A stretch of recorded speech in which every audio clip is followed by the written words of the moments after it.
एक छोटू वानर जिसका नाम सूको था। वो जालिम राजा स्कार किंग का बेटा था जो बाकी बुरे वानरों के साथ कॉन्ग को मारने आया था। लेकिन कॉन्ग से मिलने के बाद उसे एहसास होता है कि कॉन्ग इतना भी बुरा नहीं है, कम से कम वो स्कार किंग से तो कहीं ज्यादा बेहतर है। लेकिन फिर भी सूको कॉन्ग को एक नदी में रहते दानव के जाल में फंसाने की कोशिश करता है ताकि वो भाग सके।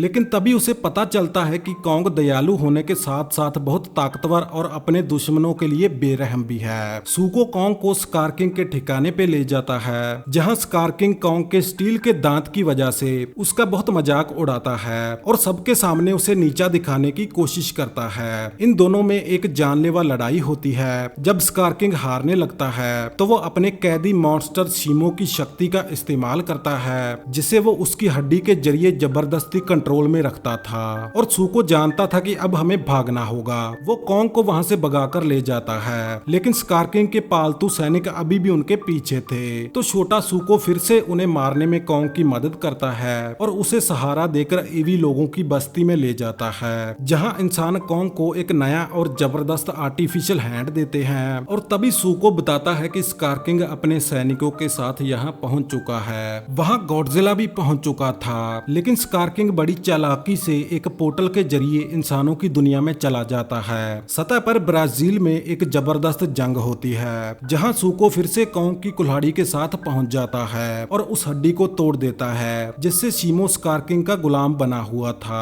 और कॉन्ग स्कार किंग को हमेशा के लिए खत्म कर देता है। इसके बाद भी सूको कॉन्ग के साथ था क्योंकि उसे कॉन्ग पर भरोसा था और सूको ने कॉन्ग का आखिर तक साथ दिया। इससे पता चलता है कि सूको के मन में भी अच्छाई थी। उसे स्कार किंग का दूसरे वानरों पे जुल्म करना अच्छा नहीं लगता था, इसीलिए उसने अपने पिता स्कार किंग की बजाय कॉन्ग को चुना और आखिर तक उसका साथ भी दिया।